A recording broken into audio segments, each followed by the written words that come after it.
नमस्कार, मैं हूं आपके साथ आशा सरमाल। आप देख रहे हैं हमारा ये खास कार्यक्रम और आज इस कार्यक्रम में हम आपको एक ऐसे युवा से मिलाने जा रहे हैं जिसने जम्मू कश्मीर केंद्र शासित प्रदेश का नाम रोशन किया है। अब आप सोच रहे होंगे कि आखिर ऐसा इस युवक ने क्या कर दिया। आपको बताते चलें कि लगातार एक बड़ा अवार्ड जो है वो इन्होंने जीता है। सबसे पहले तो इनकी इंट्रोडक्शन आपको देना बहुत ज़रूरी है। उपमन्यु इस वक्त हमारे साथ हैं, बहुत बहुत स्वागत। Thank you. और अब आपको ये बता दें कि डायना अवार्ड जो है वो उपमन्यु ने जीता है और यूके से इन्हें ये अवार्ड मिला है, जो कि बहुत ही बड़ी गौरव की बात थी हमारे देश के लिए और हमारे केंद्र शासित प्रदेश के लिए। तो उपमन्यु, पहला सवाल यही है कि सबसे पहले ये बताइए कि ये डायना अवार्ड होता क्या है। डायना अवार्ड जो है, जो प्रिंसेस ऑफ वेल्स जो थी, डायना जो यूके की रहने वाली थी, वो यहाँ की जो प्रिंसेस थी, जब उनकी डेथ हो गई उसके 2 साल बाद यूके के जो प्राइम मिनिस्टर थे गॉर्डन ब्राउन उस टाइम पर, उन्होंने डायना अवार्ड बनाया क्योंकि वो दुनिया के लिए एक बहुत बड़ी इंस्पिरेशन थी। उनके जीवन के दौरान डायना ने एक चीज़ कही थी कि young people have the power to change the world, और उसके चलते उन्होंने एक ऐसा अवार्ड बनाया डायना की मेमोरी को सेलिब्रेट करते हुए कि आगे मतलब डायना नहीं है, इसका मतलब ये नहीं है कि जो उनका अच्छा काम था वो रुक जाए। इसलिए दुनिया भर से वो लोगों को, ऐसे बच्चों को 9 साल से 25 साल के ऐसे लोगों को वो सिलेक्ट करते हैं जो अपनी कम्युनिटीज़ में कुछ बहुत बड़ा कर रहे हैं और लोगों के लिए कुछ कर रहे हैं। ये दुनिया में 25 ईयर्स तक के जो लोगों को जो अवार्ड्स मिलते हैं, ये वैसा दुनिया का सबसे ज़्यादा प्रेस्टिजियस अवार्ड है। और मुझे इस बात की खुशी है कि जम्मू कश्मीर से ये मैं पहला हूँ जिसे ये मिला है। अब मैं आपको इसकी ये बता सकता हूँ। बहुत अहम बात यहाँ पर यह है कि जम्मू कश्मीर से उपमन्यु पहले ऐसे युवा हैं जिन्हें ये अवार्ड मिला है।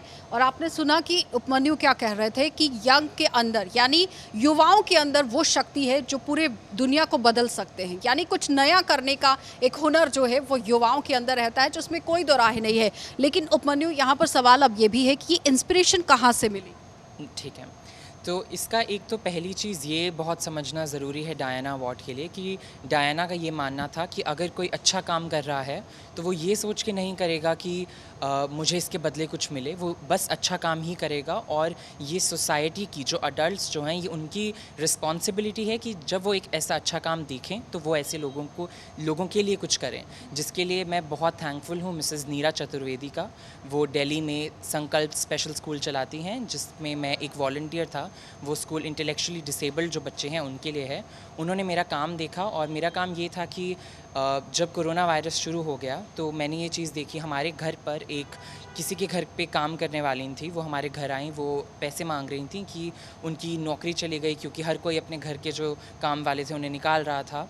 तो तब मैंने ये चीज़ देखी कि ऐसे कितनी और औरतें होंगी जिनके पास अब कोई काम नहीं है। तो तब मैंने एक NGO स्टार्ट करी जिसका नाम है ओपन स्काइज़ फाउंडेशन, जिसके अंडर हम जो इनफॉर्मल लेबर सेक्टर जो है इंडिया में 90% तक जो औरतें, जो इनफॉर्मल सेक्टर जो है उसमें 90% तक औरतें भी हैं।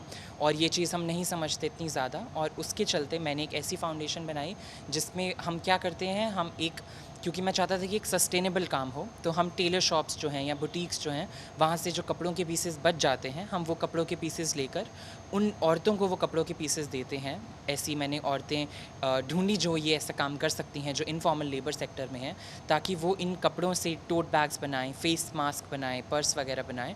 और वो जब ये चीज़ें बनाती हैं, उनको हम मार्केट में बेचकर जो पैसा इकट्ठा होता है, वो पैसे फिर हम उन औरतों को देते हैं। बहुत अच्छी बात है कि एक NGO के साथ साथ अगर इतना बड़ा मुकाम हासिल किया है तो जाहिर तरीके से हमारे जो केंद्र शासित प्रदेश के अंदर युवा हैं उपमन्यु, उनके लिए गर्व की बात है और आप एक रोल मॉडल निकलकर उनके सामने आएंगे। क्या मैसेज देना चाहेंगे उन्हें? मेरा मैसेज एक्चुअली जो युवा हैं उनके लिए ये होगा कि हमारे जम्मू कश्मीर में मैंने ये चीज़ देखी है और आज भी ये चीज़ बहुत ज़्यादा प्रेवलेंट है कि हम इस चीज़ की गहराई नहीं समझते कि औरतों में और मर्दों में कितना ज़्यादा अंतर माना जाता है। आज भी अगर घर में कोई गेस्ट आए हैं तो जो घर की बेटी होगी वो जाके पानी लेकर आएगी, बेटा वहीं बैठा रहेगा। तो ये सारी चीज़ें हम हर किसी के घर में देखते हैं। तो मेरी जो इंस्पिरेशन है, मुझे बचपन से ही इस चीज़ का, जेंडर इक्वालिटी का बहुत ज़्यादा वो था। NGO तो मैंने अभी बनाई है, उसके पहले भी मैं ऐसा बहुत काम कर चुका हूँ। मैंने इंटरनेशनल ऑर्गेनाइजेशंस के साथ पहले भी काम किया है। मेरी यूनिवर्सिटी में गर्ल अप नाम की हमारी एक ऑर्गेनाइजेशन है जो यूनाइटेड नेशंस ने बनाई है, उसका भी मैं बोर्ड मेंबर हूँ, जहाँ पे हम जेंडर इक्वालिटी की बात करते हैं। तो युवाओं के लिए मेरा ये मैसेज रहेगा कि हमें ये चीज़ समझना बहुत ज़्यादा ज़रूरी है कि चाहे ये चीज़ हमें अब साफ साफ सामने नहीं दिख रही, लेकिन हमारे अंदर एक पेट्रियार्की जो है वो भर भर कर हर किसी के अंदर है, जिसका मतलब ये होता है कि जो मर्द हैं वो हमेशा औरतों से बेटर ही होंगे। हमें ये समझना ज़रूरी है कि जो इनफॉर्मल लेबर सेक्टर जो है, जो मज़दूर जो औरतें काम कर रही हैं, जो हमारी कंट्री के जो लॉ हैं वो आदमी ही बनाते हैं। तो जाहिर सी बात है, अगर मैं लॉ बनाऊंगा तो मैं अपने एक आदमी के दिमाग से बनाऊंगा, अगर आप लॉ बनाएंगी तो आप एक औरत के दिमाग से बनाएंगी, और उसमें ये फ़र्क होगा कि जो मैं बनाऊंगा उससे आदमियों को ही ज़्यादा बेनिफिट होगा। तो जब जैसे जैसे हम सोसाइटी में नीचे जाते जाते हैं, वैसे हम ये चीज़ देखते हैं कि जो इनफॉर्मल लेबर सेक्टर में जो औरतें हैं, उन्हें सिर्फ इस चीज़ की मार नहीं है कि वो एक औरत हैं, उन्हें इस भी चीज़ की मार है कि उनके पास पैसे नहीं हैं। क्लास, कास्ट एंड जेंडर, और कास्ट हो गई क्योंकि J&K में ये चीज़ अभी भी बहुत ज़्यादा है, हम कास्ट को यहाँ बहुत ज़्यादा मानते हैं लोग। तो ये चीज़ समझना ज़रूरी है कि तब तक हमारी स्टेट का या इस देश का विकास नहीं हो सकता जब तक हम ये चीज़ ना भुला दें कि इन चीज़ों से कोई फ़र्क नहीं पड़ता, और ना कि सिर्फ औरतें और मर्द ही बराबर नहीं हैं, सारी कास्ट भी बराबर हैं। तो मेरा युवाओं के लिए ये मैसेज होगा कि पहली चीज़ हमारे लिए करना ये ज़रूरी है कि हमने जो ये चीज़ें बचपन से ही सीखी हैं कि लड़का लड़की से बेटर होगा, लड़के की एजुकेशन में पैसे लगाओ, लड़की की तो शादी हो जाएगी। आज के टाइम में उपन्यु ऐसा कुछ भी देखने को नहीं मिल रहा है। आप देखिए ग्राउंड पर आज बेटियां किस तरह से काम कर रही हैं। शायद वर्ड इसके लिए बहुत छोटा वर्ड हो जाएगा, क्योंकि आज बेटियां अव्वल नंबर पर हैं बेटों से और बहुत आगे जाकर काम कर रही। मैं इस चीज़ पे ये कहना चाहूँगा कि ये हमें इसलिए लगता है क्योंकि हम जिस सोसाइटी के पार्ट हैं, हमारी जो क्लास प्रिविलेज जो है, उसकी वजह से हम आसपास जो चीज़ें देख रहे हैं, हमें लगता है कि बस वो ही सच्चाई है। क्योंकि मैं लॉ पढ़ रहा हूँ, मैं लॉ के 4th ईयर में हूँ, मैंने ये चीज़ 4 साल से मैं यही चीज़ पढ़ रहा हूँ कि कैसे जैसे जैसे आप छोटे छोटे गांव के अंदर जाते जाएंगे, वैसे वैसे ये चीज़ें बड़ी लगने लगती हैं।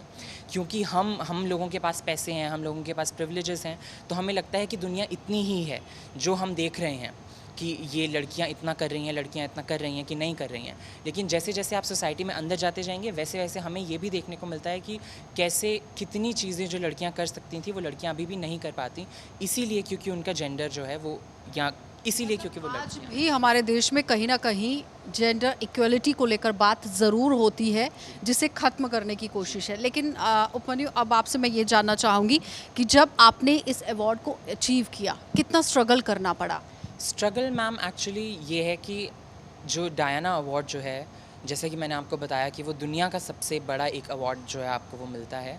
तो इस अवार्ड के लिए आपको वो सिर्फ ये चीज़ नहीं देखते कि आप आज क्या कर रहे हो, वो आपकी पूरी ज़िंदगी का देखते हैं कि आपने आज तक क्या किया। तो it's based on your personality कि आपने किस तरीके से अपने आप को शेप करा है।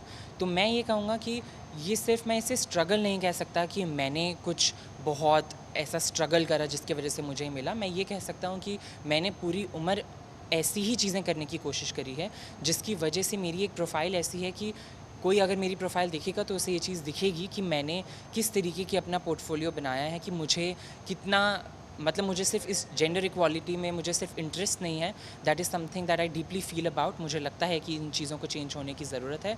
इसीलिए जैसे अब मैं लॉ भी कर रहा हूँ, मैं आर्टिस्ट भी हूँ, और उसके साथ साथ अब मैं एक NGO भी चला रहा हूँ। तो सबसे बड़ा स्ट्रगल ये है कि मैं 20 साल का ही हूँ और मैं एक अगर NGO भी चला रहा हूँ, उसके बाद मैं ये सब काम भी कर रहा हूँ। तो इसमें स्ट्रगल यही है कि मुझे इतनी चीज़ें साथ में मैनेज करनी पड़ती हैं। बट मेरा, जैसा कि मैं कह रहा था कि कैसे मैनेज करते हो?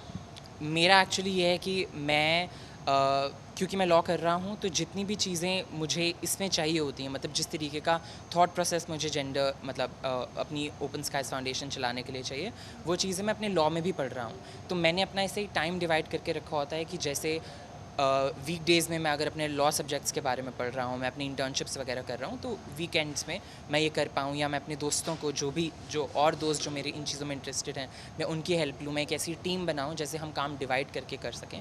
तो उस तरीके से मैं ये करता हूँ। अच्छा, एक और बात मैं आपसे जानना चाहूँगी यहाँ पर कि जिस तरह से आपने अपनी होल जर्नी बताई है, लेकिन आपको आपकी टीचर की तरफ से, आपको अपने जिनके नीचे आप एक इंटर्न के तौर पर काम कर रहे हैं, और शायद वो किसी टीचर से कम नहीं होंगे, लेकिन अगर उनकी तरफ से जब आपको नॉमिनेट किया जाता है, उस वक्त कितना प्राउड मोमेंट रहता है? वो मेरे लिए बहुत बड़ा मोमेंट था, क्योंकि जैसा कि मैंने आपको बताया कि इस अवार्ड के लिए आप अपने आप को नॉमिनेट नहीं कर सकते, और मुझे क्योंकि वो देख रही थी कि मैं उनके साथ पिछले काफ़ी सालों से वो कर रहा हूँ वॉलंटियर, क्योंकि उनका इंटेलेक्चुअली डिसेबल्ड बच्चों का स्कूल है, तो मैं वहाँ पे पहले भी वॉलंटियर वर्क करता था, छोटे मोटे काम जो मैं कर सकता हूँ। और उन्होंने ये चीज़ देखी कि मैं एक एनजीओ भी बना रहा हूँ, तो उनको ये चीज़ बहुत बड़ी लगी और उन्होंने मुझे ये चीज़ बोली कि इतनी सी एज में, मतलब लोग बहुत ज़्यादा एज में भी उनको इतनी वो नहीं होती अंडरस्टैंडिंग कि कैसे अगर तुम्हारे पास कुछ है, इसका मतलब ये नहीं है कि वो सिर्फ तुम अपने लिए ही रखो, तुम आगे बांटो, तुम काम करो। इसीलिए उन्होंने मुझे नॉमिनेट किया और वो मेरे लिए बहुत प्राउड मोमेंट था, क्योंकि it came as a surprise to me as well. और आप जाते जाते कुछ कहना चाहोगे जम्मू कश्मीर के युवाओं से, बेटियों से, कि अपने आप को कम नहीं समझना है, अगर आप कुछ भी सोचते हैं तो उसे कर सकते हैं? जी, मैं जाते जाते ये चीज़ बोलना चाहूँगा कि ख़ास करके जम्मू एंड कश्मीर का, क्योंकि मैं 9th स्टैंडर्ड में मैं डीपीएस मथुरा रोड दिल्ली पढ़ने चला गया था, जिसकी वजह से मुझे काफ़ी एक्सपोजर मिला। लेकिन वो चीज़ मैं आज भी देखता हूँ कि जो जेएंडके के जो बच्चे हैं, उनको वो एक्सपोजर नहीं मिल पाता, क्योंकि हमारी स्टेट की जो सारी पॉलिटिक्स है, जितनी भी ऐसी चीज़ें हैं जिसकी वजह से नहीं मिल पाता। मेरा अगर कुछ ऐसा मैसेज होगा वो यही होगा कि दो it is a very big responsibility for me कि मैं एक पहला इंसान हूँ जिसे डायना अवार्ड जेएंडके से मिला है, लेकिन ये साथ ही दुख की बात भी है, क्योंकि जो अवार्ड पिछले 22 साल से चल रहा है, ऐसा क्यों नहीं हुआ कि मुझसे पहले भी ये अवार्ड यहाँ पे किसी को मिला। वो इसलिए नहीं हुआ क्योंकि जेएंडके में हमारी ये टेंडेंसी होती है कि हम ये इतना नहीं सोचते, हमारे पास इतनी अपॉर्चुनिटीज़, इतना एक्सपोजर नहीं होता कि हम ये भी देखें कि हम इंटरनेशनली क्या चीज़ें कर सकते हैं। क्योंकि मुझे वो अपॉर्चुनिटीज़ मिली, जिसके लिए मैं अपने पेरेंट्स के लिए ऑलवेज़ एम थैंकफुल। मुझे वो अपॉर्चुनिटीज़ मिली, उसकी वजह से मुझे नॉलेज मिली कि कितनी चीज़ें हैं जो जेएंडके नहीं, इंडिया नहीं, मैं पूरे वर्ल्ड में कर सकता हूँ। तो मेरा जेएंडके के लोगों के लिए और युवाओं के लिए यही मैसेज होगा, और ख़ास करके लड़कियों के लिए, कि अपने आप को कभी भी किसी से कम मत समझे, क्योंकि जो चीज़ें लड़के कर सकते हैं वही चीज़ें लड़कियां भी कर सकती हैं। और जैसा कि आपने कहा कि हम कितनी फील्ड्स देख रहे हैं कि जहाँ पे अब लड़कियां ज़्यादा हैं, बट उसमें ये भी प्रॉब्लम है कि एक लड़की और 100 लड़के, और इसीलिए वो लड़की, हमें पता होता है कि ये लड़की इस फील्ड में है, तब तक हम एक अपने आप को एक रिस्पॉन्सिबल या इक्वल कंट्री नहीं मान सकते, जब तक अगर एक टेबल पे 5 लड़के हैं तो 5 लड़कियां भी हों। जब तक ना मेजॉरिटी हो तब तक कुछ नहीं होने वाला। बिल्कुल सही कहा है उपमन्यु ने कि हमारी बेटियां बेशक बेटों से इस वक्त आगे बढ़कर काम कर रही हैं, लेकिन कहीं ना कहीं आज भी हमारी कुछ ऐसी बेटियां हैं जो अपने घरों के अंदर दबकर रह गई हैं, उन्हें बाहर लाने की ज़रूरत है। और सबसे अच्छी बात उन्होंने ये कह दी है कि केंद्र शासित प्रदेश जम्मू कश्मीर की अगर बात करें तो 22 सालों में ये अवार्ड क्यों जम्मू कश्मीर को नहीं मिला, ये सोचने वाली बात है। चाहे उपमन्यु इस वक्त ये पहले बच्चे बन चुके हैं जिन्हें डायना अवार्ड मिला है, जो भारत के लिए भी गौरव की बात है और जम्मू कश्मीर केंद्र शासित प्रदेश के लिए भी गौरव की बात है। तो उपमन्यु, बहुत बहुत धन्यवाद जुड़ने के लिए कार्यक्रम में। तो फिलहाल आपने देखा कि उपमन्यु हमारे साथ जुड़े हुए थे, जो हमें बता रहे हैं कि किस तरह से डायना अवार्ड उन्होंने जीता है, लेकिन एक गौरव की बात है और गर्व की बात है जम्मू कश्मीर केंद्र शासित प्रदेश के लिए। आप देखते रहिए।